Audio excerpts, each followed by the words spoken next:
so much for being with us tonight at our 7th Law Talks. Pleasure is all mine. Thank you.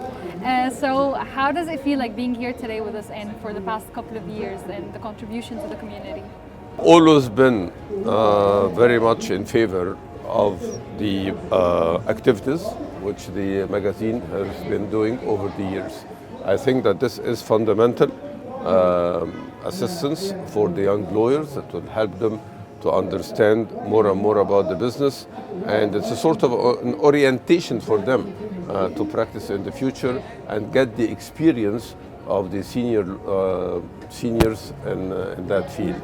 So it is definitely a profound factor in the preparation of the lawyers for the practice in the future. And how do you think lawyers can market for themselves? Like, what is the best tool they can use? The best tool for a lawyer to market himself is to excel in his profession.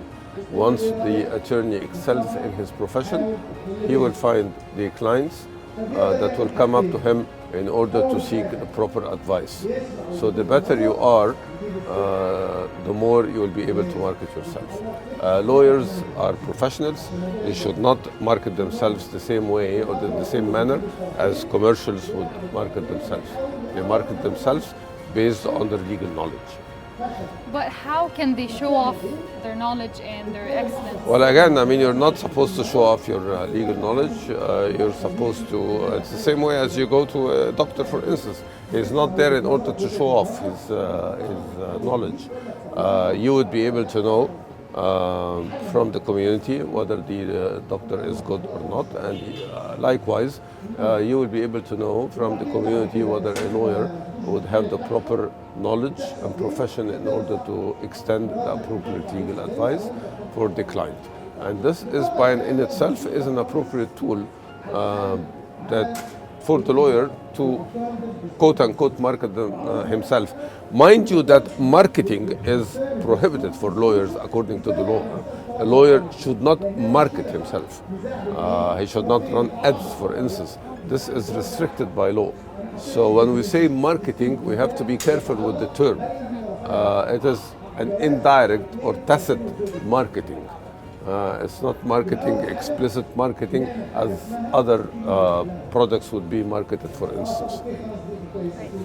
And you've been practicing law for many years now. So was there ever a moment when you thought, that's it for me, like I'm going to quit law for a while and change professions?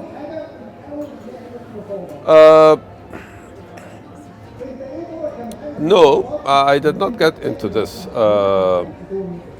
Possibly because I am a descendant of a family that has been practicing law for years and years. I am the third in line graduate of the same law school, my grandfather, my father, and myself. And then I do have offsprings who are also in the same field. I did get into times where I felt that the job is very stressful and that my capability or ability in extending the proper professional advice is being adversely affected because I am under pressure. But I do not remember that I got to a point where I thought of just departing the job altogether.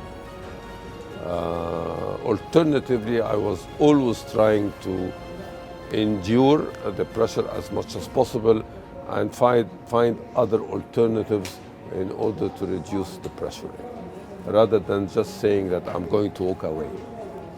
And since you brought up that the job is actually stressful and very demanding, this brings us to a very important topic, which is mental health awareness. What advice would you give to the young lawyers who still haven't witnessed that much stress in order for them to cope with the job? Unfortunately, there is no answer for this.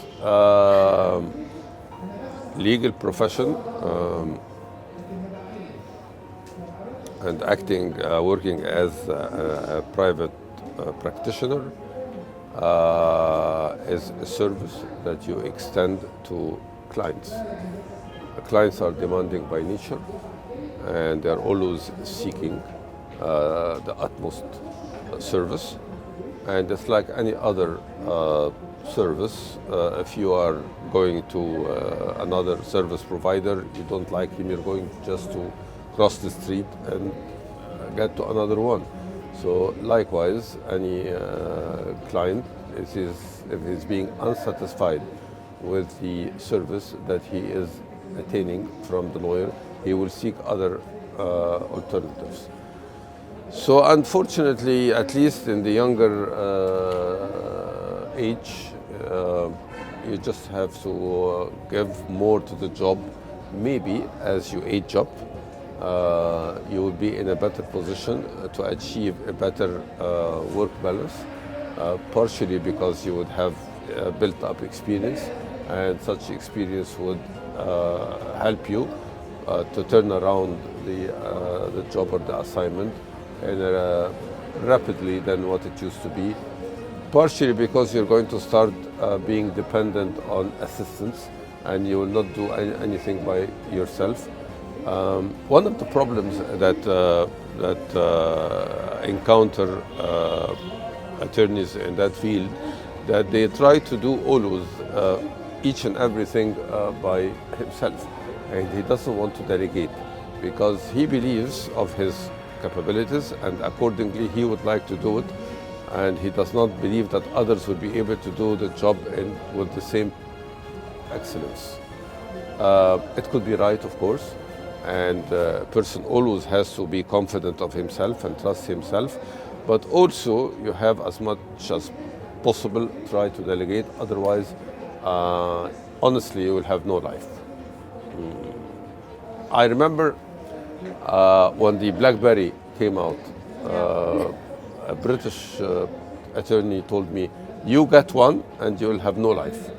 And it turned out to be the case for a certain period of time, because clients know that you would have received their email, for instance, over weekends, over public holidays, over Eid holidays. They know that you would have received it, and they would expect to a certain extent that you address it. So this has had a negative impact on personal life and on relationship with the spouses and the children and so forth. So achieving a balanced life is a difficult one. You just have to work at it, and maybe you will be able to get a better balance at a certain point of time. Is there a chance to have a hobby on the side of practicing law? Like, I had it and I had to quit it also. okay. I got into playing golf for a certain period of time. I had to give it up just because I have to attend, in order to excel in it, I would have to attend to certain events, which was not easy to do, in addition, besides the job. Well, I see that in the other jurisdiction it could be easier than here. Possibly because we have not reached yet the point of specialization in the field of private practice sufficiently enough as it would be in other jurisdictions, because the market until recently was not allowing it. I see it in the United States, for instance, where attorneys do have the time to go on the golf course. We don't have this advantage yet. I hope that we'll be able to see it in the near future, as younger generations who are very competent and good would be able to play a better role in the field of the private practice. Okay, so do you actually think that it's better for lawyers to be more specialized in a certain field instead of being generalists?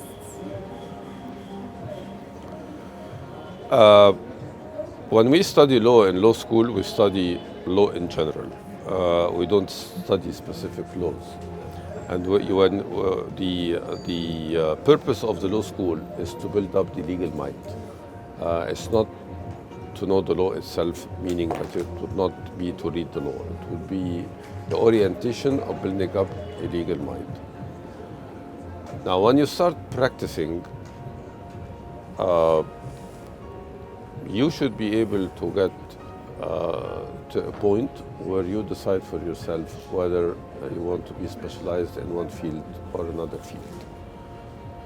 But to answer the specific question is whether it would be better for a person to be specialized. Yes, it would be better, of course, for an attorney to be specialized in a certain area, but also not to depart completely from the other areas, because law at the end of the day is a circle which is connected together.